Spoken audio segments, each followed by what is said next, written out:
Sam की बात सुनकर वो लेडी काफ़ी ज़्यादा गुस्से में आ जाती है, जिसके बाद वो सैम से कहती है, तुम्हारी ये कहने की हिम्मत कैसे हुई? मैंने और नाइट क्लब में काम किया है, तुम्हारी फैमिली होगी जिसने कि नाइट क्लब में काम किया होगा। आखिर तुमने झूठ बोलने की कोशिश कैसे की? क्या तुम्हें नहीं पता कि मैं कौन हूँ? उस लेडी की अकड़ को देखकर सैम उसे कहता है, मैं झूठ बोल रहा हूँ? अगर तुम्हें ऐसा लगता है तो तुम्हें ये भी पता होना चाहिए कि तुम्हारा पास्ट जो है वो तुम्हारे फेस पर फेस सर्जरी कराने से नहीं मिटता है। सैम की बात सुनकर उस लेडी के अब काफ़ी ज़्यादा पसीने आने लगते हैं। वो लेडी अपने मन के अंदर कहती है, आखिर इस आदमी को कैसे पता है कि मैंने पहले नाइट क्लब में काम किया है और मैंने प्लास्टिक सर्जरी भी करवाई है? ये सब तो 10 साल पुरानी बात है और इसके बारे में तो किसी को भी नहीं पता होना चाहिए था। उस लड़की के होश उड़ जाते हैं एंड उसके पूरे शरीर से पसीने आने लगता है। सैम को ये सब कहता देख रूओ भी अपनी जगह से खड़ी होती है एंड सैम से कहती है, तुम्हारे पास इस तरह की भी इंफॉर्मेशन है? जितना मैंने सोचा था तुम्हारा इंटेलिजेंस नेटवर्क उससे ज्यादा बढ़िया है। रूओ को अपनी तारीफ करता देख सैम उससे कहता है, ये मेरी तारीफ करने का बहुत जल्दी समय होगा, बेस्ट पार्ट अभी आने वाला है। अब तभी वहाँ पर उस लेडी के हस्बैंड गन आते हैं। गन डोंघाई जूली ग्रुप के चेयरमैन एंड डोंघाई चेंबर के वाइस प्रेसिडेंट होते हैं। अपनी वाइफ को इस झगड़े में देखकर वो अपनी वाइफ से कहते हैं, काइशू आखिर ये सब क्या हो रहा है? अपने हस्बैंड को वहाँ पर देखकर वो लेडी अपने हस्बैंड के पास दौड़कर जाने लगती है एंड विक्टिम कार्ड प्ले करने लगती है। वो रोते हुए अपने हस्बैंड के पास जाती है एंड सैम की तरफ पॉइंट करते हुए अपने हस्बैंड को कहती है कि उसने उसे काफी ज्यादा इंसल्ट किया है और उसने ये भी कहा है कि वो नाइट क्लब में पहले काम कर चुकी है। वो लेडी जिनका नाम काइशू होता है वो अपने हस्बैंड से कहती है कि उसे उसके लिए रिवेंज लेना होगा। अपनी वाइफ को रोता हुआ देखकर गन अपनी वाइफ से कहता है, तुम रो मत, इस चीज का ख्याल मैं रख लूंगा। अब गन अपनी वाइफ को रोता हुआ देखकर गुस्से में आ जाते हैं, जिसके बाद वो रूओ से पूछते हैं, मिस ली आखिर ये आदमी कौन है? रूओ गन को बताती है कि सैम उसका बॉयफ्रेंड है। गन काफी ज्यादा गुस्से में आ जाते हैं, जिसके बाद वो सैम के पास जाकर उसे कहते हैं, डोंघाई में मेरी काफी ज्यादा इज्जत है, तुमने मेरी वाइफ की बेइज्जती की है और ये चीज मेरे मुंह पर थप्पड़ मारने जैसी है। इस चीज को हम बातें करके सॉल्व नहीं कर सकते हैं। सैम गन की बात सुनकर उसे कहता है, इस चीज को मेरे लिए कोई और सॉल्व कर सकता है। ये सुनकर गन सैम से कहता है, तुम्हें क्या सच में ऐसा लगता है कि मैं तुम्हें कुछ नहीं कहूंगा क्योंकि तुम मिस ली के बॉयफ्रेंड हो? सैम अपना सर हिलाकर मना करता है एंड गन से कहता है, मैं रूओ की बात नहीं कर रहा हूँ, जिस व्यक्ति की मैं बात कर रहा हूँ उसका नाम है मा हुईफेंग। हुईफेंग का नाम सुनकर गन के तोते उठ जाते हैं एंड वो सैम से कहता है, तुम उसे कैसे जानते हो? गन के इस रिएक्शन को देखकर रूओ भी कंफ्यूज हो जाती है एंड वो सैम से धीरे से कहती है, आखिर वो ऐसा रिएक्ट क्यों कर रहा है? अब तभी सैम गन के पास जाता है एंड उसे कहता है, मिस्टर लुओ क्या मैं आपसे कुछ मिनट के लिए बात कर सकता हूँ? गन एंड सैम अब एक दूसरे रूम में जाते हैं, जहाँ पर जाते हुए सैम गन से कहता है, मेरे पास तुम्हें सुनाने के लिए 2 कहानियां हैं। पहली कहानी जो है उसका मेन कैरेक्टर है लियू लीजुआन। 10 साल पहले लियू लीजुआन को उसके मिस्टर ने नाइट क्लब में काम करने के लिए प्रोत्साहित किया ताकि वो नाइट क्लब से अच्छे पैसे कमा पाए। जब लियू लीजुआन नाइट क्लब में काम करती थी तो वो एक काफी ज्यादा अमीर कस्टमर से मिली। वो कस्टमर एक डेमोलिशन बिजनेस को स्टार्ट कर रहा था और जब वो कस्टमर काफी ज्यादा यंग था तो उसकी किसी के साथ लड़ाई हो गई, जिसके बाद उसे हॉस्पिटल ले जाया गया और जब वो हॉस्पिटल से निकलकर वापस आया तो डॉक्टर ने उसे बताया कि फ्यूचर में उसके कोई बच्चे नहीं हो सकते। डॉक्टर के उस चीज को कहने के बाद उसके उस समय के बाद कभी बच्चे नहीं हुए, यहाँ तक कि उसने विट्रो फर्टिलाइजेशन जैसे प्रोसेस का भी इस्तेमाल किया, लेकिन उसके बावजूद भी उसके कोई बच्चे नहीं हुए। एक दिन जब वो कस्टमर काफी ज्यादा नशे की हालत में था तो उसने अपने सीक्रेट को लियू लीजुआन को बताया और जब लियू लीजुआन ने इस चीज के बारे में जाना तो उसने अपने दिमाग में एक खुराफाती प्लान बनाया। लियू लीजुआन ने अपनी फेस सर्जरी करवा ली और अपना नाम काइशू रख लिया। उसके बाद उसने अपने मिस्टर की मदद से उस अमीर कस्टमर की वाइफ बन गई। वाइफ बनने के 3 महीने बाद काइशू प्रेग्नेंट हो गई और उसने एक बेबी को सक्सेसफुली बॉर्न किया। जिस अमीर कस्टमर की यहाँ पर बात हो रही है वो कस्टमर और कोई नहीं गन ही होता है। सैम गन को बताता है कि वो बच्चा जो है वो गन का बच्चा नहीं है बल्कि वो काइशू और उसके मिस्टर का बच्चा है। काइशू को पता था कि गन जो है वो पैटर्निटी टेस्ट के लिए पूछेगा, इसीलिए उसने बहुत ज्यादा पैसे दिए एक डॉक्टर को इस चीज के बारे में झूठ बोलने के लिए। उस डॉक्टर ने एक फेक रिपोर्ट बनाई जिसमें कि उसने बताया कि बच्चा गन का ही है, लेकिन ऐसा तो हो ही नहीं सकता था क्योंकि गन कभी भी किसी बच्चे को पैदा नहीं कर सकता था। सैम अब गन से कहता है, मिस्टर लू आपको भी ये चीज पता चल चुकी होगी कि आपका बच्चा जो है वो आपकी तरह नहीं दिखता है, आप इस रियलिटी को एक्सेप्ट नहीं करना चाहते थे क्योंकि आपको बच्चे पालने की एक बहुत बड़ी जल्दबाजी थी। गन इस बात को सुनकर काफी ज्यादा सैड हो जाता है जब उसे पता चलता है कि उसकी वाइफ काइशू जो है उसने उसे बहुत बड़ा धोखा दिया है। सैम गन की हालत को देखकर उसे कहता है उनके प्लान का फाइनल पार्ट जो है उसमें वो लोग आपको एक्सीडेंट में मरवा देंगे, जिसके बाद वो आपके बिलियंस ऑफ डॉलर्स को अपने नाम करवा लेंगे। ये सुनकर गन सैम से कहता है तुम्हें ऐसा क्यों लगता है कि जो कुछ भी तुमने कहा मैं उन बातों को मान लूंगा। सैम गन से कहता है आपकी वाइफ का कजन जो है वो आपकी कंपनी में है ना? जिसे कि काइशू अपना कजन बताती है वो असल में उसका कजन नहीं, उसका मिस्टर ही है। वो दोनों अभी भी आपको धोखा दे रही हैं। वो कल भी अपने लवर के साथ बाहर गई थी ताकि वो अपने लवर के साथ प्राइवेट टाइम स्पेंड कर सके, और तो और लोगों को अवॉइड करने के चक्कर में उसने सीढ़ियों का इस्तेमाल किया। ये मैटर जो है वो इन्वेस्टिगेट करना काफी ज्यादा आसान है। आप जाकर अपनी कंपनी के सर्विलियंस कैमरास को देख सकते हैं, और हाँ, अगर आप अभी जाकर उसे इस चीज के बारे में पूछेंगे तो वो सच नहीं बताएगी। आपको उससे सच निकालने के लिए एक तकनीक का इस्तेमाल तो करना ही होगा। अब सैम एंड गन मिलकर दोबारा से उसी रूम में जाते हैं जहाँ पर रुओ एंड काइशू होते हैं। गन काइशू के पास जाता है एंड उसे कहता है काइशू कल तुम और तुम्हारा कजन तुम दोनों शाम को ऑफिस में थे है ना? काइशू हैरानी के साथ अपने हस्बैंड को कहती है हाँ, हम दिन खत्म होने तक ऑफिस में ही थे। ये सुनकर गन उसे कहता है नहीं, ऐसा तो नहीं हुआ था क्योंकि तुम्हारे कजन ने मुझे बताया कि तुम दोनों एक क्लाइंट से बात करने के लिए कल बाहर गए थे और तुम दोनों ऑफिस में नहीं थे। काइशू इस बात को सुनकर काफी ज्यादा घबरा जाती है एंड अपने हस्बैंड से कहती है क्या उसने ऐसा कहा, उसने जरूर कोई गलती की होगी।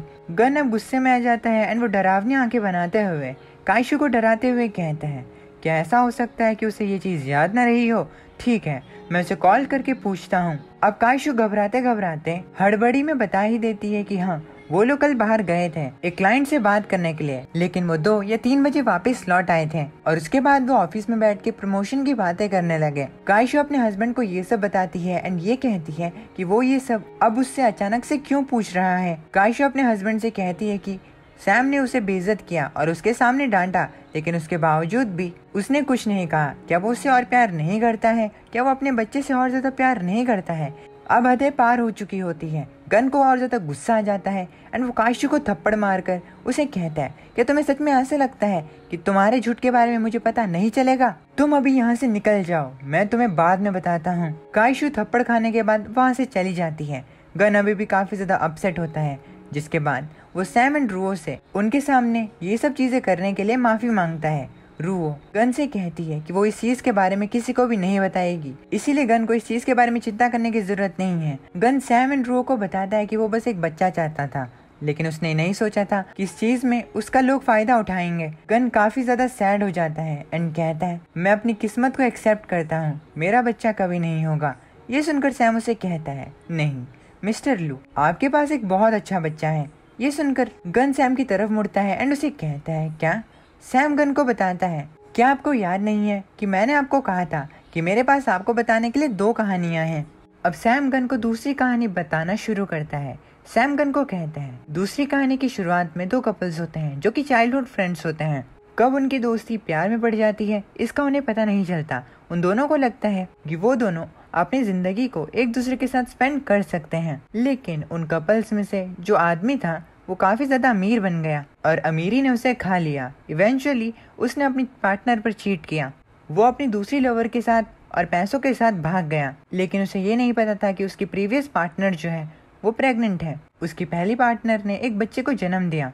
उस लड़की ने अपने पेरेंट्स के साथ अपने रिलेशन को खत्म कर दिया क्योंकि शादी से पहले एक बच्चे होने की शर्म ने उसे अंदर तक शर्मिंदा कर दिया था। उसे लोग एक दाग की तरह समझने लगे जिसकी कोई रिस्पेक्ट नहीं करता था, लेकिन इतनी ज्यादा मुश्किलों के साथ भी उसने अपने बच्चे को खुद बड़ा किया। अपने पार्टनर के खुद पे चीट करने से उसे काफी ज्यादा गुस्सा तो आया था, लेकिन घृणा से हटकर उसने अपने बच्चे को बताया कि उसके फादर जो है वो मर चुके हैं। वो बच्चा यानी कि वो लड़का जो था वो अपने करियर में काफी ज्यादा सक्सेसफुल रहा और उसने अपनी एक फैमिली को स्टार्ट किया। अब वो लोग 4 मेंबर्स की फैमिली है और वो लोग अब खुशी से रह रहे हैं। इसीलिए मिस्टर गन आपके भी बच्चे हैं, यहाँ तक कि आपकी एक ग्रैंड डॉटर भी है। ये सुनकर गन की खुशी का ठिकाना नहीं रहता एंड वो खुशी खुशी सैम से कहते हैं मेरे बच्चे का क्या नाम है? सैम गन से कहता है आपके बच्चे का नाम माँ जिन है और ये नाम उसके मदर के नाम के बाद है। ये सुनकर गन कांपते हुए कहता है तो क्या उसने अभी तक शादी नहीं की है? सैम गन को कहता है हाँ, उसने अभी तक शादी नहीं की है क्योंकि अब वो औरत जो है वो किसी और आदमी पर कभी भी भरोसा नहीं करेगी। वो डोंगाई में रह रही है और उसे पता भी होगा कि तुम काफी ज्यादा अमीर बन चुके हो, लेकिन इसके बावजूद भी उसने कभी तुम्हें नहीं ढूंढा क्योंकि तुमने उसे काफी ज्यादा दर्द पहुंचाया है गन। अब सैम अपनी जेब से एक एड्रेस को निकालता है एंड गन को उस एड्रेस को देते हुए कहता है उसका तुम्हें माफ कर देना या ना करना ये सब अब तुम्हारे ऊपर है, तुम्हें इस चीज को ढूंढना होगा। गन उस एड्रेस को लेता है एंड वहाँ से तुरंत अपनी पहली पार्टनर को ढूंढने के लिए निकल जाता है। निकलते हुए गन सैम से कहता है जब मैं उसके साथ वापस आऊंगा तो मैं तुम्हारे इस एहसान की भरपाई जरूर करूंगा। गन की बात सुनकर रूओ सैम से कहती है अब उसके ऊपर तुम्हारा एक उपकार रहा। सैम ये सुनकर कहता है ये अच्छी बात है, वो हमारे लिए फ्यूचर में काफी ज्यादा यूजफुल रहेगा। अब दिन ढल जाता है एंड रात होते ही रूओ सैम को उसके घर के पास छोड़ देती है, जिसके बाद सैम उसे कहता है मैं तुमसे कल मिलूंगा। तभी रूओ उसे अपने पास बुलाती है एंड कहती है कि उसे कुछ बताना है। सैम जैसे ही रूओ के पास आता है तो रूओ उसे अपनी तरफ खींचकर उसे किस कर देती है, जिसके बाद रूओ सैम को कहती है लॉन्ग को अपने आदमियों को भिजवा कर मेरे ऊपर स्पाई करना काफी ज्यादा पसंद है, इसीलिए इस चीज से मैं उसे जलाना चाहती हूँ। सैम रूओ से कहता है ये तुम्हारी फर्स्ट केस थी है ना? रूओ सैम की बात सुनकर उसे कहती है क्या ये चीज भी तुम्हारी इंटेलिजेंस का ही एक पार्ट है? सैम वहाँ से जाते हुए कहता है नहीं, मुझे ये इसीलिए पता चल गया क्योंकि तुम्हारी टेक्निक जो थी किस करने की वो काफी ज्यादा बेकार थी, तुम्हारी वजह से मेरे मुंह पर दर्द हो रहा है। चलो अब मैं यहाँ से जाता हूँ। अब सैम अपने अपार्टमेंट की ओर चला जाता है। हालांकि सैम को ये नहीं पता होता कि उसके अपार्टमेंट पे दो मुसीबतें उसका वेट कर रही हैं। आज के दिन ही जैसे ही क्वेन क्वेन ने अपनी दोस्त लिली से पूछा था सैम के बारे में, तो लिली को तो सैम के बारे में नहीं पता था, लेकिन लिली ये देखकर काफी ज्यादा गुस्से में आ जाती है कि उसके दोस्त को किसी ने धोखा दिया है। इसीलिए लिली क्वेन क्वेन को अपने साथ लेकर सैम के अपार्टमेंट में पहुंच जाती है। अब क्योंकि काफी ज्यादा रात हो चुकी होती है तो क्वेन क्वेन अपनी दोस्त से कहती है कि उसे काफी ज्यादा भूख लग रही है, उन्हें अब यहाँ से जाकर कुछ खाना चाहिए। हालांकि उसकी दोस्त उसे कहती है कि उन्हें ये चीज करने की कोई जरूरत नहीं है क्योंकि अभी भी उन्हें उस परवर्ट का वेट करना है। लिली के हाथ में एक इलेक्ट्रिक शॉक देने वाला वेपन भी होता है। क्वेन क्वेन लिली से कहती है कि वो सैम को सबक नहीं सिखाना चाहती। ये सुनकर लिली भड़क जाती है एंड वो अपने दोस्त से कहती है कि सैम ने उसे ब्रेन वॉश कर दिया है और अब सैम इतनी आसानी से ये सब करके नहीं निकल सकता। अब क्वेन क्वेन को आज का दिन याद आता है जब उसने लिली से सैम के बारे में कहा था, लेकिन जब क्वेन क्वेन को पता चलता है कि उसकी दोस्त ने सैम को उसके साथ फ्लर्ट करने के लिए एंड वो सब करने के लिए नहीं कहा था, तो ये चीज क्वेन क्वेन को काफी ज्यादा शॉक करती है क्योंकि सैम को क्वेन क्वेन के बारे में बहुत कुछ पता होता है। हालांकि क्वेन क्वेन के ये बताते ही लिली काफी ज्यादा गुस्से में आ जाती है एंड वो अपनी दोस्त क्वेन क्वेन से कहती है कि अब सबसे ज्यादा जरूरी चीज उन दोनों के लिए ये है कि वो लोग उस परवर्ट को सबक सिखाएंगे और उसे बहुत पीटेंगे। क्वेन क्वेन को ये सोचकर काफी ज्यादा अफसोस हो रहा होता है कि उसने लिली को ये सब बताया और अब लिली का रिएक्शन कुछ इस तरह का है। क्वेन क्वेन ने ये एक्सपेक्ट नहीं किया होता कि लिली अब सैम को सबक सिखाने के लिए यहाँ तक आ जाएगी। अब तभी सैम अपने अपार्टमेंट की ओर पहुँचता है। जैसे ही क्वेन क्वेन सैम को देखती है तो वो अपनी दोस्त लिली को बताती है कि सैम आ चुका है। सैम क्वेन क्वेन को देखकर कहता है मैं यहाँ पर आ गया। लिली सैम को देखकर उसे कहती है तुमने इसे धोखा दिया है, तुम सच में काफी ज्यादा बेकार आदमी हो।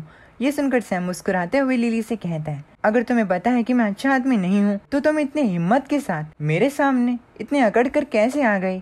सैम अब अपनी जेबों से कुछ निकालने लगता है। उसे अपनी जेबों पर हाथ डालता देख लिली सावधान हो जाती है एंड वो सैम से कहती है मैं तुम्हें सतर्क कर रही हूँ, पीछे हो जाओ। सैम अपनी जेबों से चाबी को बाहर निकालता है एंड लिली एंड क्वेन क्वेन को पास करते हुए आगे चला जाता है एंड कहता है मुझे अपना डोर ओपन करना है। लिली सैम को जाता हुआ देखकर उसे कहती है क्या तुम मुझे इग्नोर कर रहे हो, अब तो तुम्हें नर्क में जाना होगा।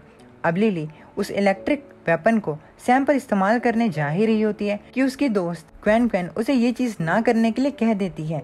तभी सैम आगे से ही लिली को कहता है तुम्हारा बॉयफ्रेंड तुम्हें चीट कर रहा है। ये सुनकर लिली रुक जाती है एंड सैम से कहती है कि वो किस चीज के बारे में बात कर रहा है। सैम पीछे मुड़ता है एंड लिली से कहता है तुम्हारा बॉयफ्रेंड तुम पर चीट कर रहा है। जब तुम्हारा बॉयफ्रेंड डोंगाई में 4 दिन पहले वापस गया था तो वो पहले अपनी लवर से मिला था जो कि यूनिट 201-19 फू युआन रोड पर रहती है। तुम्हारा बॉयफ्रेंड अपनी लवर के साथ FTV में गया था कुछ दिन के लिए। कल जब उसके पैसे खत्म हो गए तो वो तुमसे मिलने के लिए वापस आ गया। ये सुनकर लिली हैरान हो जाती है एंड सैम से पूछती है क्या ये सच है।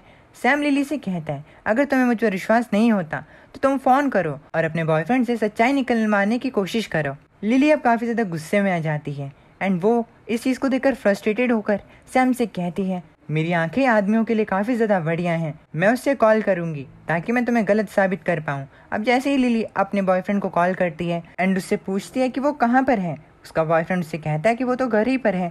तभी लिली उसे कहती है कि बेडरूम के ड्रेसर ड्रॉअर में $10,000 हैं।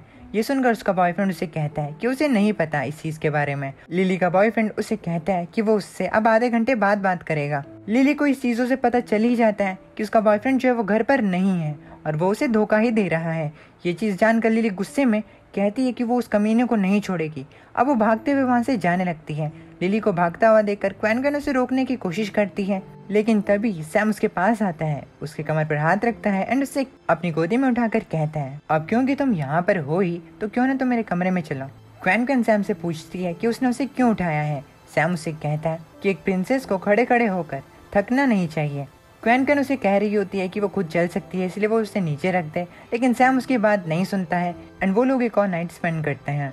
नाइट स्पेंड करने के बाद जब सैम नेक्स्ट डे उठता है तो वो उठकर अपने कपड़े पहनता है एंड फ्रेश होकर तैयार होकर अपने जूते पहनने लगता है। जिसके बाद वो देखता है कि अभी तक क्वेनक्वेन जो वो सो रही है। जिसके बाद वो क्वेनक्वेन से कहता है तुम अभी तक नहीं उठी हो। क्वेनक्वेन जो कि काफ़ी ज़्यादा गुस्से में होती है वो सैम से कहती है कमीने ये सब तुम्हारी वजह से हुआ है, तुम्हारी वजह से मैं पूरी रात नहीं सो पाई और अब मुझे अच्छी नींद चाहिए। अब तभी सैम क्वेनक्वेन की तरफ एक पेपर को फेंकता है एंड उसे कहता है इसमें मेरा फ़ोन नंबर है, अगर तुम्हें कभी भी मेरी ज़रूरत हो तो मुझे फ़ोन कर देना, घर पर इंतज़ार मत करना। क्वेनक्वेन सैम के फ़ोन नंबर को देखकर खुश हो जाती है। जिसके बाद वो अपने आप को कंट्रोल करते हुए सैम से कहती है ये अभी भी सेम ही बात है। अब जैसे ही सैम बाहर जाता है तो वो देखता है कि उसके ऊपर एक गाड़ी वाला नजर रखे हुए है। तभी सैम अपने फोन को बाहर निकालता है एंड एक आदमी को कॉल करके कहता है तुमने मुझे फॉलो करने के लिए एक आदमी को हायर किया है, क्या तुम्हें अभी भी विश्वास नहीं है? मैं अभी ट्रेनिंग करने के लिए जा रहा हूँ, मेरी ट्रेनिंग खत्म होने के बाद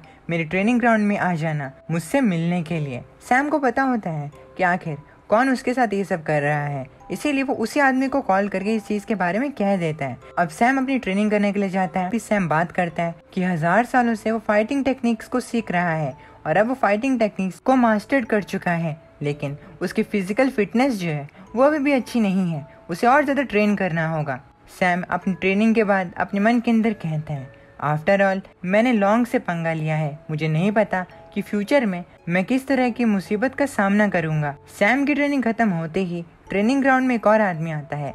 सैम पीछे मुड़कर उस आदमी की तरफ देखता है एंड कहता है वो यहाँ पर आ चुका है।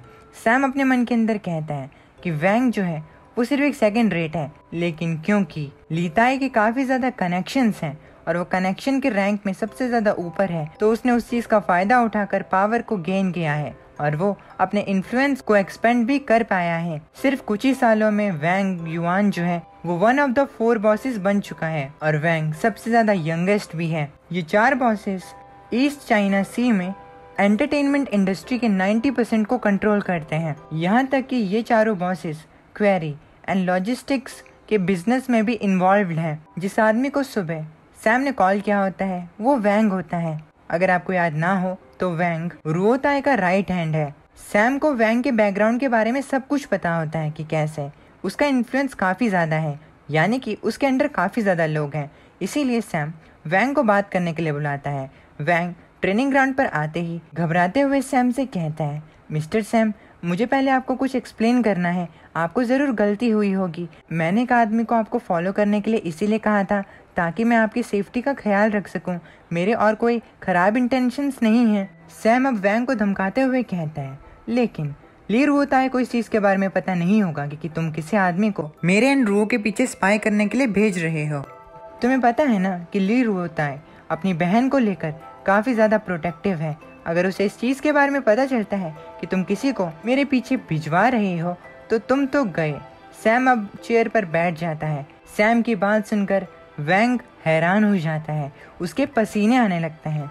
सैम अपने एक बॉटल को खोलता है एंड वैंग से कहता है तुम रिलैक्स करो, मैं रुओताई को इस चीज के बारे में नहीं बताऊंगा। अगर मुझे रुओताई को बताना ही होता तो मैं तुम्हें कॉल नहीं करता। वैंग घबराते हुए सैम से कहता है, तो तुम्हें क्या चाहिए? सैम वैंग से कहता है, मैं तुम्हें अपना दोस्त बनाना चाहता हूँ। तुम्हारे काफी ज्यादा साथी हैं और अभी के लिए मुझे मैन पावर की जरूरत है, इसीलिए मैं तुमसे बाद में मदद मांगूंगा। सैम की बात सुनकर वैंग रिलीव हो जाता है, जिसके बाद वैंग सैम से कहता है, इस चीज की आप टेंशन मत लीजिए। अगर बाद में आपको मेरी कभी भी जरूरत पड़े तो आप बस मुझे कॉल कर दीजिएगा। आप मुझसे इस चीज के बारे में पूछने से हिचकिचाइएगा नहीं। सैम पानी पीने के बाद अपने मन के अंदर कहता है, हालांकि मेरे पास काफी ज्यादा इन्फॉर्मेशन है, लेकिन अभी भी मेरे पास मैन पावर नहीं है। वैंग की मदद से चीजें जो हैं वो काफी ज्यादा आसान हो जाएंगी। अब तभी सैम को किसी का कॉल आता है। सैम जैसे ही कॉल को उठाता है तो उसे पता चलता है कि कॉल पर रुओ होती है। रुओ सैम से कहती है, सैम जल्दी से यहाँ पर आ जाओ, एक गड़बड़ हो चुकी है। ये सुनकर सैम कहता है, मैं अभी आ रहा हूँ। वैंग भी इस बात को सुन लेता है, जिसके बाद वो सैम को अपनी गाड़ी की चाबी देते हुए कहता है, सैम आप मेरी कार का इस्तेमाल कर सकते हैं, उसके अंदर आपके लिए चेंज करने के लिए कपड़े भी हैं। अगर आप बुरा मत मानो तो आप इस चीज को मेरी माफी के तौर पर ले सकते हो। आप मेरी कार को रख लीजिए ताकि आप फ्यूचर में इसे ट्रांसपोर्ट की तरह इस्तेमाल कर सकें। ये सुनकर सैम मुस्कुराते हुए कहता है, मुझे उम्मीद है कि तुम्हें इस चीज से तकलीफ नहीं होगी। जिसके बाद वो वैंग से उसकी गाड़ी की चाबी ले लेता है एंड अब वो रुओ के पास पहुंचता है। रुओ के ऑफिस में काफी ज्यादा हड़बड़ी मची होती है। सभी लोग एक नए एम्प्लॉय को ढूंढ रहे होते हैं। वो जितना मर्जी उतना पैसा देने के लिए भी तैयार होते हैं, लेकिन उन लोगों को कोई भी एम्प्लॉय नहीं मिल रहा होता। जैसे ही सैम रुओ के पास पहुंचता है तो सैम देखता है कि रुओ भी किसी से बात कर रही है, जिससे रुओ फोन पर बात कर रही होती है। वो आदमी उसे बताता है कि उनके प्रोडक्ट स्पोक्समैन की हालत काफी ज्यादा खराब है। ये सुनकर रुओ उसे कहती है, क्या उसकी कंडीशन अभी भी खराब है, क्या वो प्रेस कॉन्फ्रेंस में नहीं आ सकती? रुओ काफी ज्यादा उदास होती है क्योंकि उसके प्रोडक्ट स्पोक्समैन की हालत काफी ज्यादा खराब हो चुकी होती है। सैम वहां पर आकर रुओ से कहता है, क्या कुछ हुआ है? रुओ पीछे मुड़कर सैम से कहती है, हमारी प्रोडक्ट स्पोक्समैन जो है, जो कि एक न्यू जनरेशन फीमेल सिंगर है जिसका नाम डेंग शुन या है, उसका एक कार एक्सीडेंट हो गया। सैम ये सुनकर कहता है, कल मैंने तुम्हारी उस गद्दार को ढूंढने में मदद की थी। लॉन्ग को जैसे ही पता चला होगा कि उसका प्लान फेल हो चुका है तो उसने आज डेंग शुन्या का एक कार एक्सीडेंट करवा दिया ताकि वो आज सिंपनी फैशन के न्यू प्रोडक्ट के बारे में कुछ ना कह पाए। रुओ ऑब्वियसली ये कोई कोइंसिडेंस नहीं है। रुओ सैम से कहती है, लॉन्ग उस कमीने ने बेट के रूल्स को वायलेट किया है और तो और उसने अपनी फैमिली की सपोर्ट का भी फायदा उठाया है। सैम रुओ को इतनी तकलीफ में देखकर मुस्कुराते हुए उसे कहता है, बॉसली क्या आप चाहते हैं कि मैं आपके लिए एक न्यू स्पोक्समैन को ढूंढूं? रुओ सैम से कहती है, हमें जल्दी से एक स्पोक्स पर्सन की जरूरत है, क्या तुम सच में किसी को ढूंढ सकते हो? रुओ अपने सर पर हाथ मारती है, जिसके बाद सैम उसे एक सेलिब्रिटी की तस्वीर दिखाते हुए कहता है, ये नेशनल फर्स्ट क्लास मूवी की स्टार जिसे कि horse award, golden image award, golden rooster 100 flowers film prize मिला था, इसका नाम ताओ मैनिंग है। तुम्हें इसके बारे में क्या लगता है? क्या ये तुम्हारे प्रोडक्ट की स्पोक्स पर्सन बन सकती है? क्या ये उसके लायक है? सैम को इतना बड़ा चढ़ाकर बोलता देख रुओ उसे कहती है, ये एक पॉपुलर मूवी स्टार है। ताओ मैनिंग जो है वो एक ऐसी स्टार है जो कि कभी मुझसे नहीं मिलेगी। उसका हमारे प्रोडक्ट का स्पोक्स पर्सन बनना, ये बात बहुत ज्यादा बड़ी है। सैम मैं जानती हूँ कि तुम मेरी मदद करना चाहते हो, लेकिन इसका मतलब ये नहीं है कि तुम डींगे हाँको। रुओ की बात सुनकर सैम उससे कहता है, अब क्योंकि तुम्हें मुझ पर विश्वास नहीं है तो क्यों ना हम एक बेट को सेट करें। ये बेट होगी कि क्या मैं ताओ मैनिंग को कल तुम्हारे ऑफिस में लेकर आ पाऊंगा या नहीं। चलो मेरे साथ एक कॉन्ट्रैक्ट को साइन करो। ताओ मिंग जो है वो एक पॉपुलर फर्स्ट क्लास एक्ट्रेस है जो कि इंटरनेशनल फिल्म स्टार्स के रैंक में आने वाली पहली फर्स्ट चाइनीज एक्ट्रेस है। उसके पास काफी ज्यादा मेजर फिल्म फेस्टिवल के अवार्ड्स पड़े हुए हैं। ना केवल ये बल्कि वो दूसरे देशों में भी अपनी famous movie sword and autumn water की वजह से छाई हुई है। ताओ मिंग चाइना में नंबर 1 एक्ट्रेस होती है और इसीलिए रुओ ये जानकर हैरान होती है कि सैम ताओ मिंग को उनके प्रोडक्ट स्पोक्समैन की जगह पर लेकर आ पाएगा। ताओ मिंग की hit sword and the autumn water movie के बाद उसे काफी ज्यादा एग्रीमेंट्स मिले और अब वो चाइना में हाईएस्ट पेड एक्ट्रेस है। रुओ सैम से कहती है, तो तुम्हारे कहने का ये मतलब है कि तुम उसे कल इस कॉन्ट्रैक्ट को साइन करने के लिए लेकर यहाँ पर आ सकते हो? ये मजाक नहीं है ना सैम? ताओ मिंग जो है वो बाहर एक मूवी में काम कर रही है और उसका मेकअप का एग्रीमेंट जो है वो भी चल रहा है, इसीलिए कैसे हो सकता है? सैम रुओ से कहता है, मैंने तुम्हें पहले ही कह दिया, अगर तुम्हें मुझ पर भरोसा नहीं है तो चलो एक बेट को सेट करते हैं। ये सुनकर रुओ सैम से कहती है, ठीक है, लेकिन ये बेट क्या रहेगी? सैम मुस्कुराते हुए रुओ से कहता है, इस बेट में ये होगा कि अगर मैं ताओ मैनिंग को कल तुम्हारे ऑफिस में एग्रीमेंट के लिए लेकर आ पाया तो तुम मुझे पैसे दोगी, लेकिन अगर मैं हारता हूँ तो तुम्हें मुझे पैसे देने की कोई जरूरत नहीं होगी, और बल्कि उल्टा मैं तुम्हें $20 मिलियन दूंगा। लेकिन अगर मैं जीतता हूँ तो तुम मुझे जो गैम्बलिंग में जीते हुए पैसे हैं वो नहीं, बल्कि इस एग्रीमेंट के $20 मिलियन दोगी, और उसके साथ में अगर मैं जीत जाता हूँ तो तुम जेलस भी नहीं होगी। ये सुनकर रुओ सैम से कहती है, जेलस? आखिर मैं जेलस क्यों होंगी? हम सिर्फ कपल बनने का नाटक कर रहे हैं, मैं तुमसे प्यार नहीं करती। रुओ अपनी आंखों को साइड कर लेती है क्योंकि वो सैम से अपनी फीलिंग्स को कन्फेस नहीं कर पाती, एंड वो सैम से कहती है कि वो किसी को भी पसंद कर सकता है और उसके लाइफ के बीच में इंटरफेयर करने का कोई हक नहीं है। सैम ये सुनकर कहता है, ठीक है, तो ये डील रही। वैसे अभी से ही इस ऑपरेशन के लिए मेरे बैंक में $20 मिलियन डाल दो। सैम ये कहकर वहाँ से चला जाता है। सैम की बात सुनकर रुओ को गुस्सा आता है। जैसे ही सैम बाहर जाता है तो वो बाहर जाकर वैंग को कॉल करता है एंड उसे कहता है, मुझे तुम्हारी मदद की ज़रूरत है।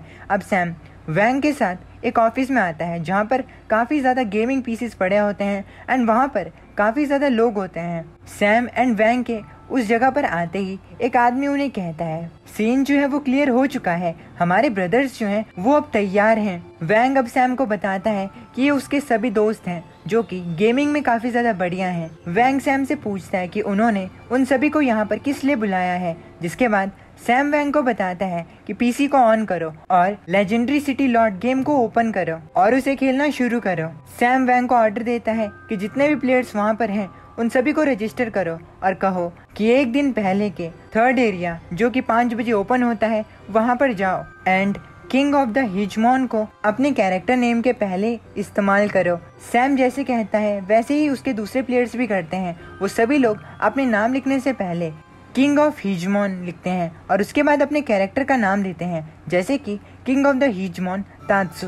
ऐसे करके सभी प्लेयर्स अपने अपने नाम के आगे किंग ऑफ द हिजमॉन लगा लेते हैं। सैम कहता है, गेम में एंटर करने के बाद तुम सभी को मेरे लिए न्यू प्लेयर एरिया में इंतजार करना है। अब सैम इस गेम के करेंसी को खरीदना शुरू करता है। इस गेम में $1 के बदले 10 गोल्ड कॉइन्स मिल रहे होते हैं और इस हिसाब से सैम लगभग $10 मिलियन को इस गेम पर लगा देता है। पैसों को रिचार्ज करने के बाद सैम इस गेम में अपने क्लैन को बनाता है। सारी चीजें सेट करने के बाद सैम अपने साथियों के साथ इस गेम को खेलना शुरू करता है। इस गेम में अलग अलग मॉन्स्टर्स को डिफीट करना होता है एक साथ मिलकर, जैसे कि डंजन्स में होता है। सभी प्लेयर्स को इस गेम को खेलने में काफी ज्यादा मजा आ रहा होता है क्योंकि सैम के सभी साथियों के पास काफी ज्यादा अमाउंट में इस गेम की करेंसी जो कि क्रिप्टोनाइट होती है वो होती है। क्रिप्टोनाइट की मदद से उन्हें खेलने में मजा और स्ट्रेंथ मिल रही होती है। कुछ टाइम बाद वो काफी ज्यादा मॉन्स्टर्स को डिफीट कर देते हैं, जिसके बाद उन सभी प्लेयर्स को अलग अलग आइटम्स मिलते हैं। सैम के क्लैन का नाम किंग ऑफ द हिजमॉन होता है। इतने ज्यादा मॉन्स्टर्स को हराने के बाद सिस्टम अनाउंस करता है कि वो लोग अब और प्लेग ड्राफ्ट कॉपी को पास कर चुके हैं, जिससे कि उन्हें शैडो क्लोक मिल चुका है। सभी प्लेयर्स अब गेम के आइटम्स को एक दूसरे के साथ बांट रहे होते हैं। सैम अपने सभी प्लेयर्स को देख रहा होता है, तभी उसके पास वैंग आता है एंड कहता है कि वो लोग अभी सर्वर के सबसे बड़ी गैंग है, लेकिन यहाँ तक पहुँचने में उन्हें कम से कम $8 मिलियन के लेवल एंड इक्विपमेंट लग गए हैं। सैम वैंग से कहता है, सर्वर में और ज्यादा कैजुअल प्लेयर्स नहीं हैं। छोटे क्लैन्स जो हैं उन्होंने गेम को छोड़ दिया है। अब सिर्फ सर्वर में सिर्फ 2 क्लैन हैं। एक क्लैन तो सैम का है और दूसरा clan dragon slaughter the world है। सैम अब अपने दूसरे प्लान को स्टार्ट करने के बारे में सोचता है, जिसके बाद वो अपने सिस्टम पर सिटी लॉर्ड के बैटल को, जो कि गेम का एक हिस्सा होता है, उसे शुरू कर देता है। सैम का ऐसे करते ही सैम के क्लैन के सभी लोगों को नोटिफिकेशन मिल जाता है कि उनके लीडर सैम ने battle of the city Lord को शुरू कर दिया है, इसीलिए सभी लोगों को तैयार हो जाना चाहिए। सभी लोग इस बैटल के लिए तैयार होते हैं। सभी लोगों को कहा जाता है कि उन लोगों को मेन सिटी के स्क्वायर में इकट्ठा होना है और वहाँ पर ड्रैगन स्लॉटर क्लैन से लड़ने के लिए तैयार होना है। सभी प्लेयर्स काफी ज्यादा जोश के साथ आगे बढ़ते हैं एंड वो लोग अब मेन सिटी स्क्वायर में पहुँचते हैं, जहाँ पर कि दोनों क्लैन्स अब लड़ना शुरू करते हैं। ये फाइट होती है dragon slaughter the world and king of हिजमून के बीच में। सैम इस फाइट को देख ही रहा होता है कि तभी उसके पास एक आदमी आता है एंड उसे कहता है चीकू स्क्वायर पर इकट्ठा हो और ड्रैगन स्लॉटर के साथ फाइट करने की तैयारी करो। जो आदमी सैम के सामने खड़ा होता है वो आदमी और कोई नहीं, ड्रैगन स्लॉटर द वर्ल्ड का लीडर होता है, जो कि सैम से कहता है, मुझे विश्वास नहीं होता तुमने इतने ज्यादा पैसे कमा लिए, तुम इस गेम के डाई हार्ड फैन भी लगते हो। ये आदमी जो कि सैम के सामने खड़ा होता है उसका लेवल 999 होता है एंड वो काफी ज्यादा प्रो होता है इस गेम में। वो आदमी सैम से कहता है, हालांकि हम दोनों के गिल्ड्स की स्ट्रेंथ जो है वो काफी ज्यादा सिमिलर है, इसीलिए ये चीज अभी क्लियर नहीं है कि हम दोनों में से अभी कौन जीतेगा। ये सुनकर सैम उस आदमी से कहता है, विनर जो है वो जल्दी ही डिसाइड हो जाएगा। ये सुनकर वो आदमी सैम से कहता है, तुम काफी ज्यादा कॉन्फिडेंट हो, आखिर तुम्हारे जीतने का क्या प्लान है। ये सुनकर सैम उस आदमी से कहता है, जो व्यक्ति यहाँ पर जीतेगा वो मैं नहीं हूँ, तुम यहाँ पर जीतने वाले हो। ये सुनकर वो आदमी काफी ज्यादा शॉक्ड हो जाता है, जिसके बाद सैम अपनी टीम को कहता है, तुम सभी लोग मेरे ऑर्डर को ध्यान से सुनो, अपने इक्विपमेंट को उतार दो और गेम से बाहर निकल जाओ। सैम के ये कहते ही उसके सभी लोग गेम से बाहर आ जाते हैं। ये देखकर ड्रैगन स्लॉटर द वर्ल्ड का लीडर काफी ज्यादा शॉक्ड हो जाता है एंड वो सैम से कहता है, आखिर तुम ये क्या कर रहे हो। अब वो रोते हुए सैम के पास आता है एंड कहता है, प्लीज अभी यहाँ से मत जाओ, अभी इस गेम का कोई विनर बाहर निकल कर नहीं आया है, तुम्हारे जैसे ओपोनेंट को ढूंढना काफी ज्यादा मुश्किल है। मैंने इस गेम पर $10 मिलियन लगाए हैं, तुमने भी कम से कम 8 या 9 मिलियन डॉलर्स लगाए हैं, अगर तुम अभी खेलना बंद करते हो तो तुम्हारी गेम खराब हो जाएगी। ये सुनकर सैम स्मर्क करता है, जैसे कि स्टार्टिंग से ही उसके दिमाग में इस चीज का प्लान हो। सैम पीछे मुड़ता है एंड सैड फेस बनाते हुए उस आदमी से कहता है, मैं कुछ नहीं कर सकता हूँ, मेरी गर्लफ्रेंड की कंपनी जो है वो काफी बड़ी मुसीबत में है, उनका प्रोडक्ट स्पोक्समैन जो है उसे किसी ने गाड़ी से ठोक दिया है और अब हमें एक नए प्रोडक्ट स्पोक्समैन की जरूरत है, इसीलिए मुझे कंपनी में जाकर अपनी गर्लफ्रेंड की मदद करनी होगी। सैम की बात सुनकर वो आदमी मुस्कुराने लगता है एंड सैम से कहता है, अरे तुम चिंता मत करो, ये सिर्फ एक्ट्रेसेस की बात है ना, मुझे बस इतना बताओ कि तुम्हें कितनी एक्ट्रेस चाहिए, मेरे अंडर काफी ज्यादा एक्ट्रेस जो है वो काम करती हैं। अब वो आदमी मुस्कुराते हुए सैम से कहता है, मैं बढ़ा चढ़ाकर बातें नहीं कर रहा हूँ, अगर तुम ताओ मैनिंग का नाम भी लोगे तो भी मैं एक फोन कॉल के साथ उसे यहाँ पर बुला सकता हूँ।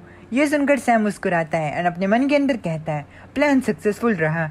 अब सैम उस आदमी से कहता है, मुझे कुछ काम है, मुझे ईस्ट चाइना में जाना है कंपनी ट्रिप के लिए, इसीलिए मैं और ज्यादा इस गेम को नहीं खेल सकता। ये सुनकर वो आदमी सैम से कहता है, तुम भी ईस्ट चाइना से हो, आखिर तुम ईस्ट चाइना में कहाँ से हो। सैम ये सुनकर उस आदमी से कहता है, क्या इत्तेफाक की बात है, तुम भी ईस्ट चाइना से हो, लेकिन अभी के लिए मुझे खेलना बंद करना होगा और जाना होगा।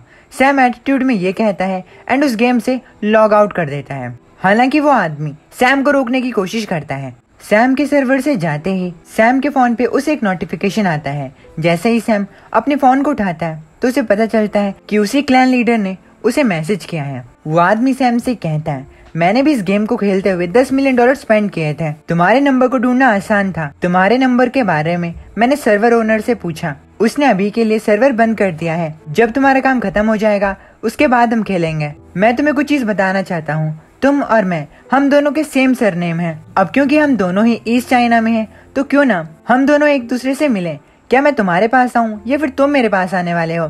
सैम इस टेक्स्ट को देखकर मुस्कुराने लगता है एंड अपने मन के अंदर कहता है, इसकी पर्सनैलिटी को जानते हुए मैंने इस चीज को पहले से ही प्लान कर लिया था।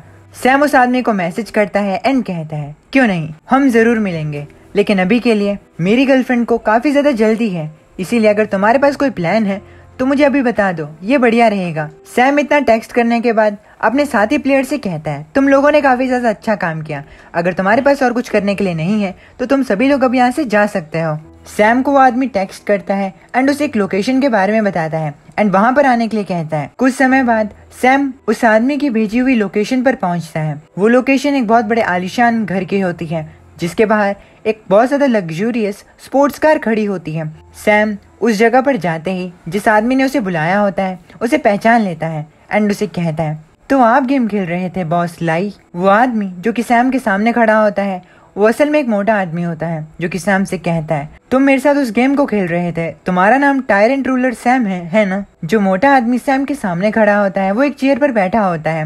वो आदमी होंगफा इंडस्ट्री लाई फैमिली का सेकंड सन होता है, जिसका नाम लाई चेंग होता है।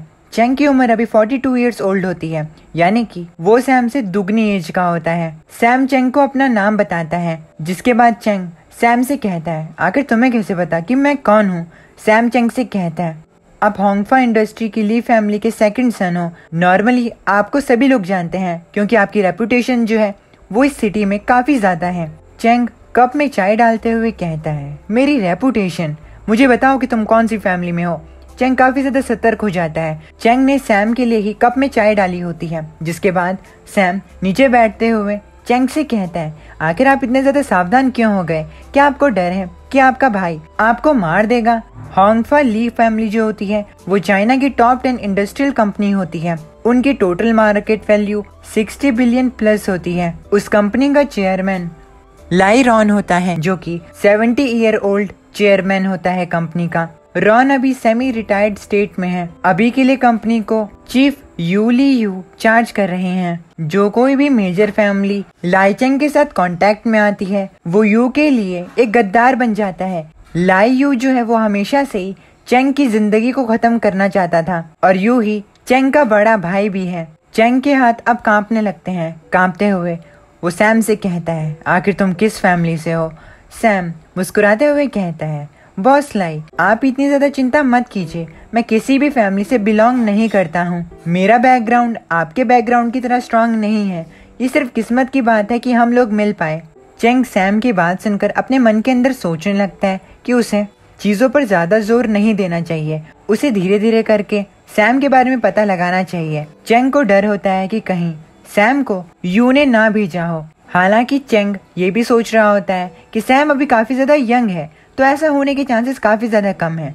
जिसके बाद चेंग सैम से कहता है, मुझे ये बताओ कि तुम्हारी गर्लफ्रेंड को क्या प्रॉब्लम आ रही है? तुमने गेम में काफी ज्यादा पैसे खर्च किए हैं, तो आखिर तुम एक स्पोक्स पर्सन को हायर क्यों नहीं कर पा रहे? सैम चेंग को घबराते हुए कहता है, एक आदमी है जो कि मुझे परेशान कर रहा है। मैंने ये कभी नहीं सोचा था कि वो आदमी हमारी कंपनी के स्पोक्स पर्सन को एक गाड़ी से ठोकेंगे और उसका बहुत ज्यादा बुरा एक्सीडेंट करवा देंगे।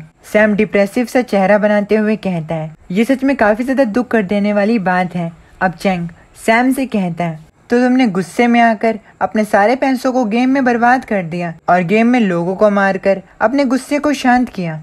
चेंग अपने लिए एक कप में चाय डालता है एंड सैम से कहता है, सैम तुम चिंता मत करो, मैं तुम्हें वादा करता हूँ कि मैं तुम्हें एक स्पोक्स पर्सन ढूंढकर जरूर दूंगा। मुझे अपनी गर्लफ्रेंड की कंपनी का नाम बताओ और अपने बिजनेस के बारे में भी।